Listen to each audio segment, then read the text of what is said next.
Yaxın Şərq coğrafiyasında eskalasiya daha da dərinləşir. İranın İsrailin hücumlarına cavabı sərt xal ala bilər. Bu özünü ölkənin ali dini lideri Əli Xameneyinin son açıqlaması fonunda daha kəskin bir ruzə verir. Hamı ehsas mikonən.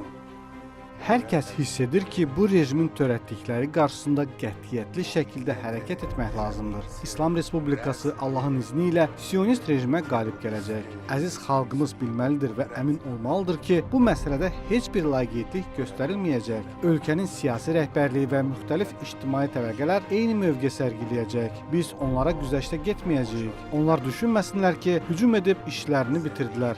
Xeyr, məhz onlar bu qarşıdurmanı başladılar və müharibəyə səbəb oldular. Biz onlara bu böyük cinayətdən sonra özlərini sağ-salamat xilas etməyə imkan verməyəcəyik.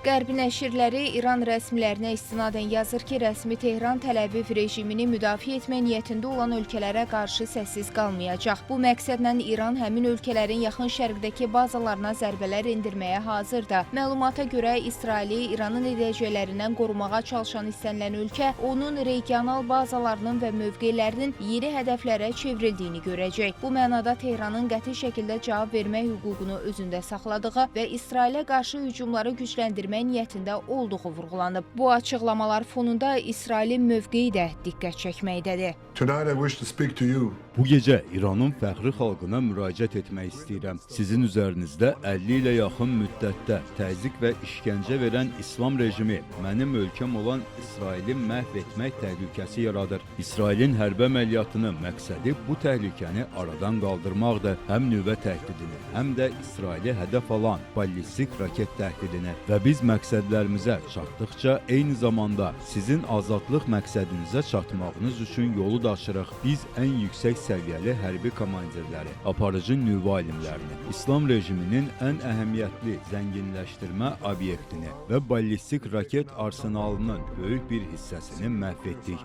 İrəlidə daha çoxu var. Vaxt gəlib çatıb ki, siz öz bayrağınız və tarixi mirasınız ətrafında birləşəsiniz və təzyiq edən rejimə qarşı azadlıq üçün ayağa qalxasınız. The regime doesn't know what hit them. Yaxın Şərqdə hökm sürən kritik vəziyyətlə əlaqədar analitiklərin proqnozları birmənalı deyil. Onların fikrincə İrandan gələn açıqlamalar daha çox nəbz yoxlamasıdır. Yəni Tehranın İsrailin müttəfiqlərinə qarşı əməldə addım atacağı gözlənilmir. İran İsrailin yandaşlarını, İsrailin müttəfiqlərini də təhdid etmək istəyir bölgədə. Məsələ Amerikanı, ya dediyim kimi Fransanı və ya Britaniyanı və ya Ərəb ölkələrini İsraili müttəfiqi olaraq göstərərək onları da təhdid etməyə çalışır ki, bu İranın gücü buna yetməyəcək. Necə ki görürsünüz, 4 il öncədən İranın üst düzey komutanları vurulur və bugün də yenə vuruldu və İran bunlara qarşı heç bir şey yapamaqdadır. Neçə il öncəyə qədər İranın bölgədə Həsən Nəsrullah kimi, yəni Hizbullah, Suriyə, Bəşşar Əsəd, Himasın bir sıra qolları kimi proksi gücləri vardır ki, bugün yoxdur və İran onların vasitəsilə İsrailə əskidən baskı uyguluyor.